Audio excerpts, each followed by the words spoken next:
Hello everyone, it's me Clayton. I just finished watching The Mandalorian Season 3, Episode 5. So, the Pirate King, Gorian Shard, that we met at the start of the season, has made his way to Nevarro, and he decides to take it over to turn it into a pirate base. So Karga decides to try and get some help from the New Republic, but it seems that they're a little too busy to help such a small planet on the Outer Rim, no doubt being influenced by Officer 68. Who is suspiciously there when it comes to the captain's attempts to get help from Coruscant. So, the captain decides instead to get help from the Mandalorians, since he did a favor for them in the past. And this allows the Mandalorian to return the favor by convincing his fellow Mandalorians to save the people of Nevarro. And they do so in a pretty cool action scene that honestly kind of reminds me of the clone troopers in one of the Genndy Tartakovsky Clone Wars series, which is still one of the best animated shows that Star Wars has. And we get to see Paz, the Armorer, Bo-Katan, and of course Mando. We get to see them destroy these pirates. We get to see them take down their ship. We get to see the captain of the ship, Gorian Shard, try to take out the townspeople as he in a final desperate act. And we, of course, see him go down with his ship.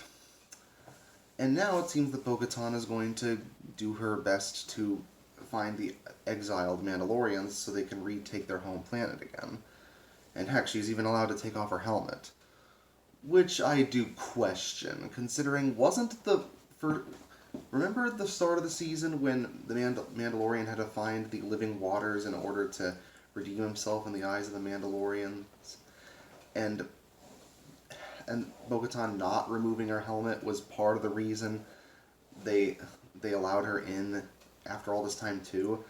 And just for a few episodes later, they decide to allow Bo-Katan to show her face again. It just feels extremely inconsistent. And it really is unfortunate because the rest of the episode is pretty well done. There's a lot of great action, there's a lot of cool scenes. Greef Karga even allows them to have part of the planet to use as their temporary home for now, as a reward. It's generally one of the better action-focused episodes of the series, and you can definitely see why a lot of the trailers featured that specific episode in many of its clips. Plus, there's even a brief scene at the end where they find out that Moff Gideon was taken by the Mandalorians, so the New Republic probably won't be happy about that. So yeah, this episode is pretty satisfying when it comes down to it, but there are a few decisions that left me scratching my head. Though I'm guessing that's also emblematic of Star Wars as a whole when it comes down to it.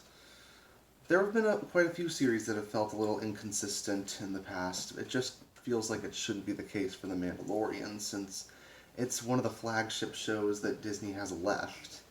And if they keep on doing inconsistencies like this, its low viewership numbers probably won't rise up anymore. But I did like the cameos we got, the action we got, and of course Pedro Pascal and Katie Sackhoff are always great. So, we'll see what happens next week. See you next time.